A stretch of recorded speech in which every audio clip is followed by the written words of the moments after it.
Why one size doesn't fit all, how your metabolism affects your weight loss journey. Hi, everyone. It's Natalie. It's summer and we're putting on those swimsuits and sundresses. And if you're like me, you're frustrated because out of nowhere, it's just harder to keep the pounds off and to stay in shape despite being active and eating a healthy diet. Metabolism is a really funny thing. It's different for everyone and it changes very quickly. Our metabolism change can happen for tons of different reasons. Today, we're going to break all of that down. My guest is Dan LeMoine. He is the co-founder of Revitalize Weight Loss and Wellness. He is an expert and certified in nutrition and weight loss. And we're talking today about that stubborn weight gain, kickstarting your metabolism, common myths, mistakes, and hype, and how to finally get rid of those extra pounds, not just for appearances, but for overall health. If you're listening for the first time, thank you so much for stopping by. I have more topics like this on my website, natalietysdal.com. And if you wouldn't mind taking just 2 minutes to let me know what you think of this podcast, it would mean a lot. A link to do that is in the show notes today. I'd love to have your review. Let's get started now with understanding your metabolism and losing weight with Dan LeMoine. Dan, this is a topic that I get asked about often for more guests to help us understand and help us reset our metabolism, especially when it comes to weight loss. Sure. Yeah. I think you ladies tend to get the short end of the stick when it comes to like these biochemically changing events like birth of kiddos and menopause. And those biochemical changes ultimately slow down the metabolism. And really the metabolism is just an umbrella term that refers to all the chemical reactions that occur inside our bodies to maintain life and how different nutrients are broken down and used by our body. And as we age and go through birth of kiddos and menopause and stress and divorce and all these things that plague us and stress us in, life today, those things cause our metabolism to slow. And I think many of us feel that as we get older. Yeah. I hear a lot of women say that it just happened so fast. Like I think in our 20s and 30s, we think, oh, it'll never happen to me. That's my mom and my grandma. And then you get 40s and early 50s. And for women, and you'll have to tell me the difference for men, but for women, it's like, wait, I didn't really change anything. I'm still eating. I'm still getting a decent amount of exercise. And all of a sudden, it's hard to keep weight off and it's coming in different places. And it just happens so quickly. Yeah, and it really can. And I think that's oftentimes we hear that in our offices where it's like, man, after my third kid or after that life event, it just felt like something changed. And it's a beautiful, protective mechanism that we're created with is just that our bodies go through stress and it says, I've got to protect this organism. And there's a lot of nutrients stored in our fat. And so our body is essentially, it's protecting us. It's doing what it ought to do.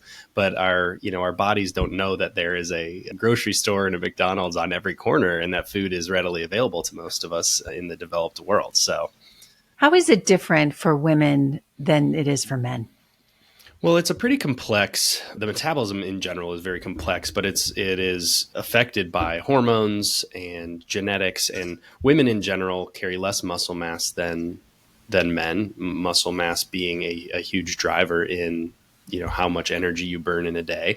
And just hormonally and just the way that women are built, your bodies are built to carry more weight. And I think as some of the hormonal changes then compound through birth of kids and through perimenopause and into menopause, just the genetic side and the hormonal side of things make it a little bit more of an uphill battle for most women when it comes to maintaining a healthy weight.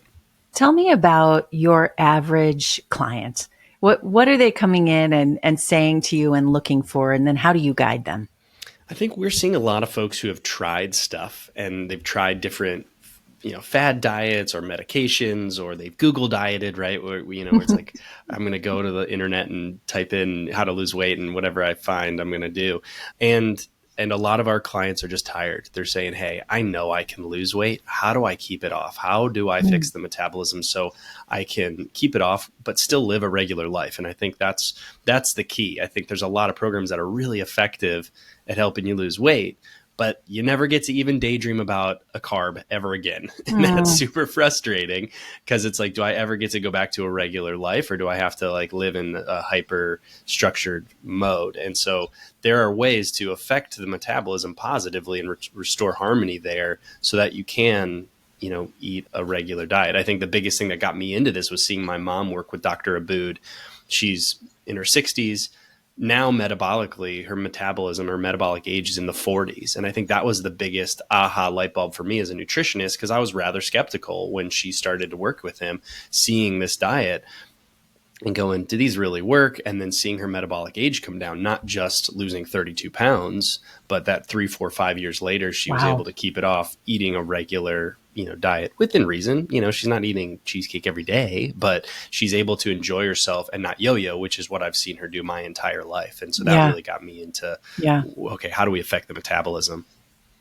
Talk about the metabolic age for someone who isn't familiar with that term. And use your mom as an example, if she doesn't mind, of 60 and then 40 metabolic age. That sounds amazing. Yeah. So, the metabolic age it gives us an idea. It's a number based off of, it's an algorithm based off of a bunch of hard numbers from a body composition analysis, things like cellular hydration, body fat percentage, muscle mass, things like that. And it gives us an idea of how effective is the metabolism working. So we might see a 54-year-old come in, but their metabolic age is 85. And what that's telling us is the furnace isn't burning. And for a lot of folks who come in to sit down with us, they're like, oh my gosh, this makes so much sense. It's almost very affirming, because it's like they're walking around feeling like, I'm trying hard, I'm working out, I'm eating the right things, and yet it feels like my body's resisting me. That's a very affirming number to see, like, yes, something is off. And then really, how do we affect change? Well, let's identify what are maybe some of the gaps in your nutritional landscape. What are some lifestyle factors that might be contributing to that metabolic slowdown? And let's address those things. So give me some of those things. What are some of the factors that slow down as you're talking about and really impact our metabolic age? I would say there's two that come to mind that I feel like everybody can affect change on themselves. I think the first is really looking at hydration and cellular hydration being specific. Yes. I think most of us, I keep water with me. Walk around with our. I try to keep it with me. I got my Stanley. Me and every mom have got our Stanley cups. Hydration's a big one. I think beyond just drinking a sufficient quantity of water, I think most folks are. It's really looking at the quality of the water that we're drinking. So we filter our water, most of us in our homes. That filters out all the bad stuff, but it also filters out all of the good stuff, like trace minerals and the polarized trace minerals that, or the electrolytes we've heard of, that help water actually get into the cell. And the cells are really the foundation of all of your metabolic processes. So if water's not getting into the cells effectively because it lacks the electrolytes or the trace minerals, it's really not being as helpful as it could be. And your metabolism really can't do what it ought to do, no matter how clean you're eating or how hard you're working out. If your cells are dehydrated, the metabolism isn't going to repair as effectively as it could. They're not going to do what they need to do. So give me something with that. I know people, because I'm always worried about water. I try to drink enough water. I like to go with like the 80-20 rule. So I say, okay, if I'm drinking filtered water, which I have in our house most of the time, then the other water is going to be fine. But what's wrong with that? What can I do if I'm drinking that filtered water? I've heard of, and I have purchased before, just trace minerals at the health food store and put them into the water. But give us exactly what you would suggest for hydrating. So trace minerals that are sugar free, because you can get into like, well, I drink Gatorade, that's got electrolytes, right? And you're like, well, it's also got a lot of sugar. So yes, trace minerals you can buy. If you're not feeling like buying trace minerals, a very common or easy source would be like a high quality pink salt, like a Himalayan or Hawaiian pink salt. There's 80 to 90 different trace minerals in that. So getting a teaspoon or so a day on your food, or you can even put it in your water if you wanted to. And then vegetables, there's a ton of trace minerals in vegetables. And so making sure that your plant sources that you're eating throughout the day can also help from a micronutrient standpoint and a cellular health standpoint. Great. Okay. So you mentioned hydration. What else? What are the other things that affect metabolic age? Sleep is like the magic pill. And it's unfortunately, fortunately, it's an easy one in theory. Unfortunately, what's hard about that is that it becomes this self-fulfilling prophecy. It's like, oh, I gained some weight and now I'm not sleeping as well. And now I'm not sleeping as well, so I'm gaining more weight. And it becomes this like downward spiral. And so the big go-tos are just try to go to bed at the same time. And like, so sleep hygiene is like going to bed at the same time, having some type of like shutdown routine that doesn't include staring at a TV for several hours before you go to bed. Or if you are, put the blue light blocker glasses on that we've all seen and maybe many of us have. But sleep is just, it's when your body repairs. It's so good for your psychology, but it's also so good for your, for your cellular health, your metabolic health, your body's just ability to repair and reset. Yeah, absolutely. So much easier said than done, but you have to start somewhere, right? Yeah. I want to take a minute to tell you about one of the ways I keep my family healthy. I've been a customer of Seeking Health for several years, and I'm constantly amazed by the positive impact their products have had on overall health and well-being. From the very beginning, the team at Seeking Health has been dedicated to helping me build a strong foundation for my health through their focus on optimizing digestion, reducing environmental exposures, and nourishing my body with pure, high-quality supplements.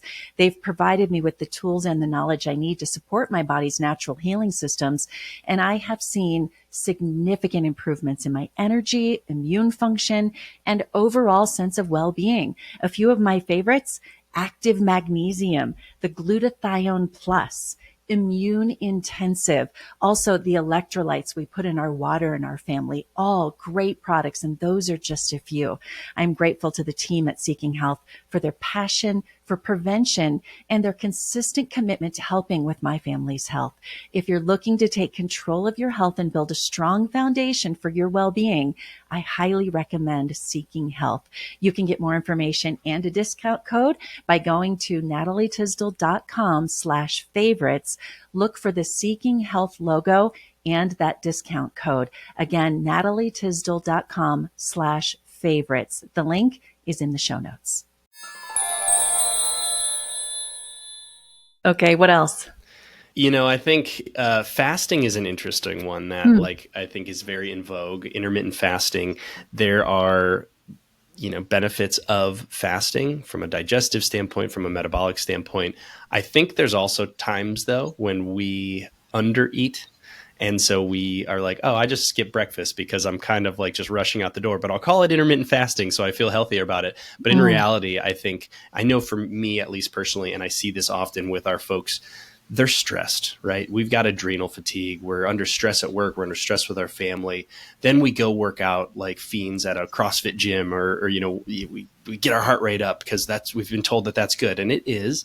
And then we're also under eating because we skip a meal or we just grab something on the go and we're not filling ourselves well. And so I think like this idea of fasting could be good. So I'm speaking out of both sides of my mouth, but I think fasting could be a tactic that could help metabolically and just help in general. But I also think we need to just be kind of looking at our lives holistically and being like, hey, am I stressed? Then maybe like skipping meals isn't going to be the thing that like helps me. It actually is going to, that chronic stress is going to be compounded by skipping meals and working out like a banshee. And so I think kind of in that fasting and skipping meals comes the like reducing stress and finding what works best for you. Yeah. That's interesting because I often think the best diet, when people talk about diets, I hate the word diet, is the one that works for the lifestyle you're in the moment. And that makes you feel better. Yeah. And we all think it's like, well, that worked for one person. Maybe it'll work for me, or, it's keto worked for them. But oh man, keto is like a nightmare for me. Like totally. Just to really find the thing. And I know a lot of people who do that. I've been guilty of that. Like I'm not really hungry in the morning, so I'm just going to wait.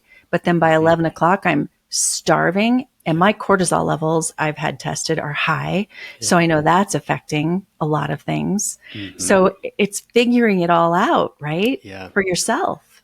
Yeah. I mean, I think that's what we want all of our clients our members to really be students of their body, figure out what works. We're going to try a lot of these different things. We're going to introduce you to a lot of these different things. We're going to put you through these various protocols, not to say you have to stay this way for the rest of your life, but for you to see, wow, I actually really liked intermittent fasting, or actually I didn't like it. I'm going to be eating breakfast. And that's where I've landed, on this subject is like, Yeah. I don't do well intermittent fasting. Well, it's like, man, the internet is burning right now hearing me say that, because Yeah. everybody So thinks popular. that's this solution. Right. So I think you hit the nail on the head, Natalie, is like, you have to figure out what works well for you and I think one of the things we don't talk a lot about or talk enough about is just like, how do you feel? Right. Like, I think there are people who we would look at and say, maybe that person's not as healthy looking as they could be, but they probably have a more dialed in mindset and are happier and healthier individuals than somebody who's got a six pack, who obsesses over every calorie and worries that if they even look at a taco that they've gained weight. And, I think there's between our ears is oftentimes a big, predictor of, our health. Absolutely. So you talk about, and one of what we really wanted to focus on today, and I think you've hit several of these things, but talk about this reset. So what is a metabolic metabolism? We know is so important to overall health and to losing weight and all of that. But is there a way that you can just push a reset button? Yes and no. I think it's not like a one and done, boom, I've been reset. I think it's more of a compounding of these lifestyle and diet changes. So of moving your body purposefully and getting exercise, of getting sufficient sleep, not just one day or 1 week, but really focusing on saying, I'm going to get, a sufficient amount of sleep and go to bed at the right time and take care of myself there. And like over time, these things start to compound in the same way that oftentimes we don't just gain 30 pounds overnight. We don't just like fix our metabolisms overnight as well. So it's like, it really depends on the person. It could include losing weight. It could include eating more frequently and getting more fiber in your diet so that our blood sugar is more regulated and our insulin isn't going crazy. So I think there's it's really a combination of all of these things of living a healthier life will help reset the metabolism to do what it's designed to do.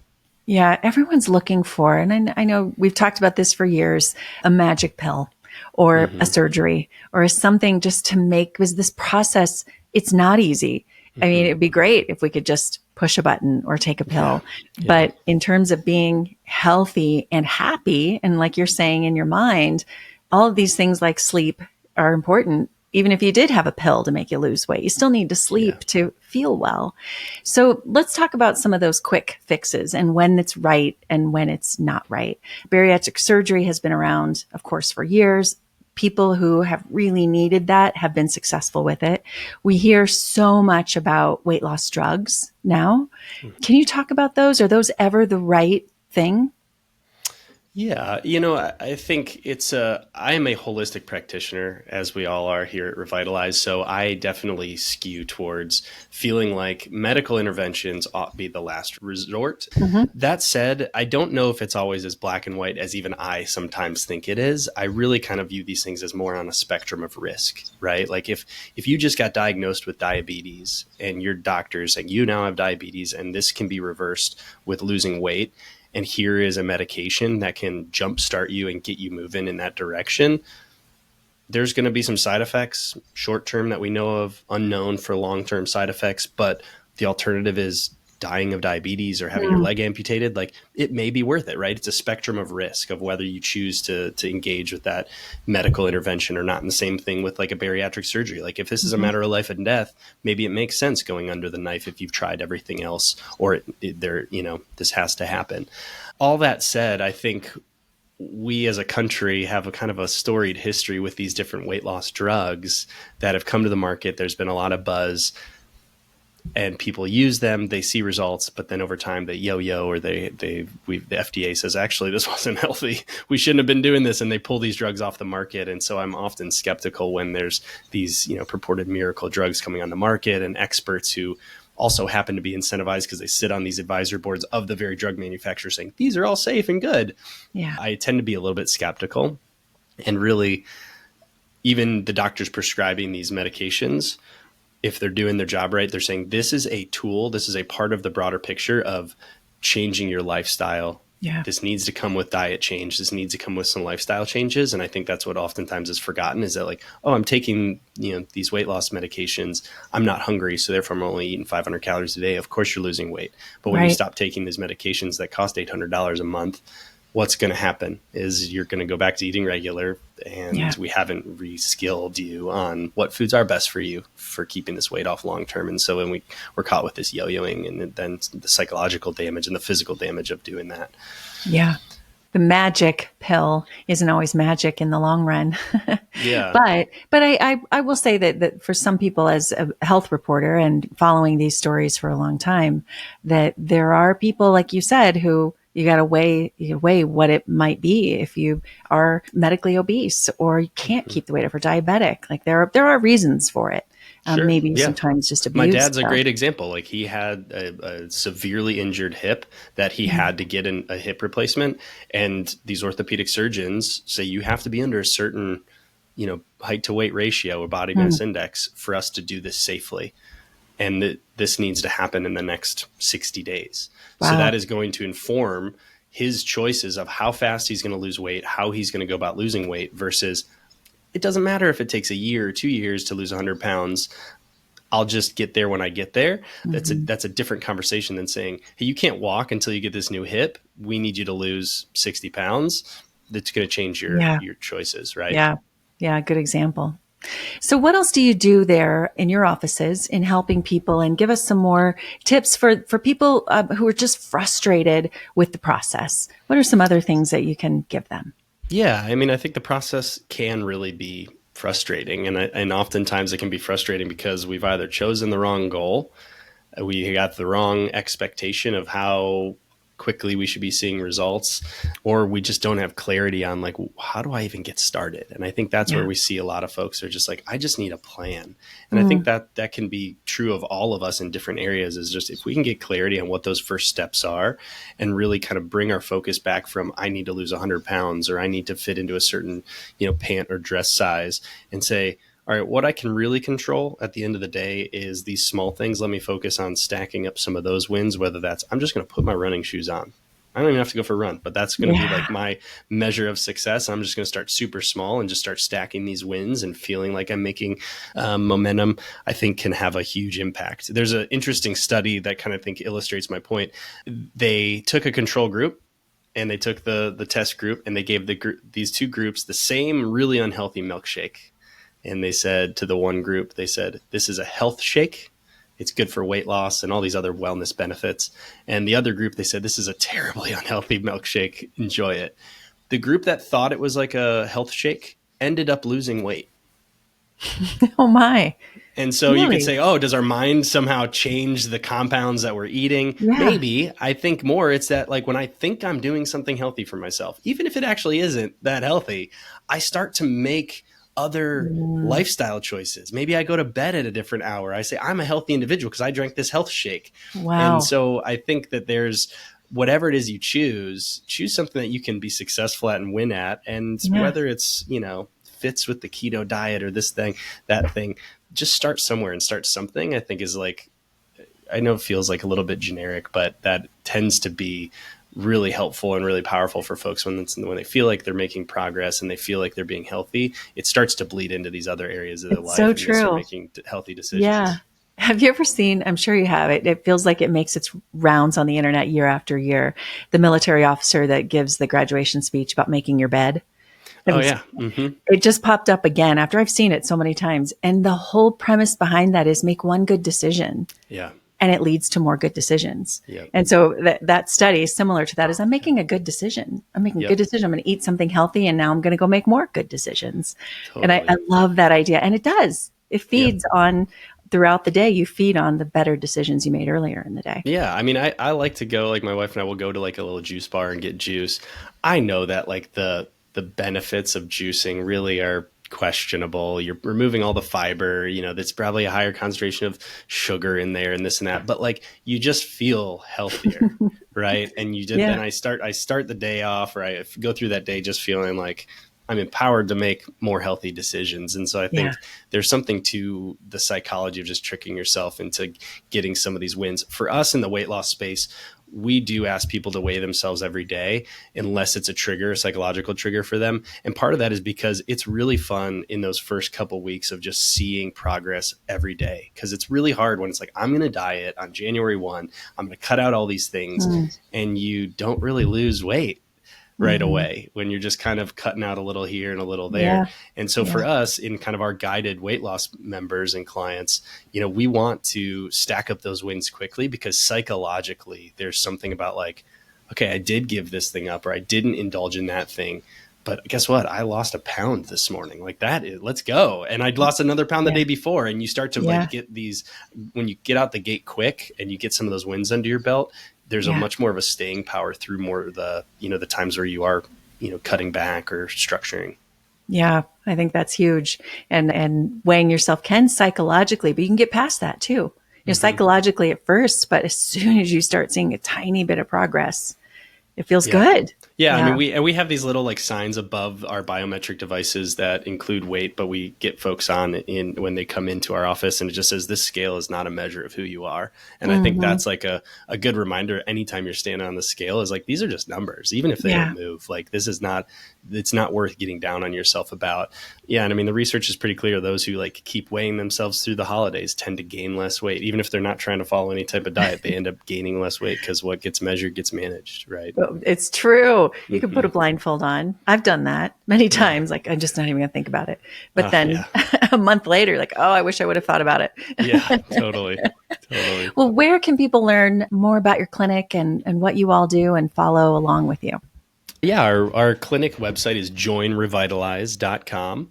And there you can find out more about how we approach weight loss and wellness. And then Dr. Abood and I actually authored a Amazon bestselling book called Fear No Food. You can get it on Amazon or at our website, at that same website I just mentioned. Fantastic. Well, it is so nice to talk to you, and I appreciate your tips and your encouragement. I know that those who are listening, this is a topic I get often, and I relate to it as a woman, and I know men too, but I really appreciate your expertise. Well, thanks for having me on. It's been an honor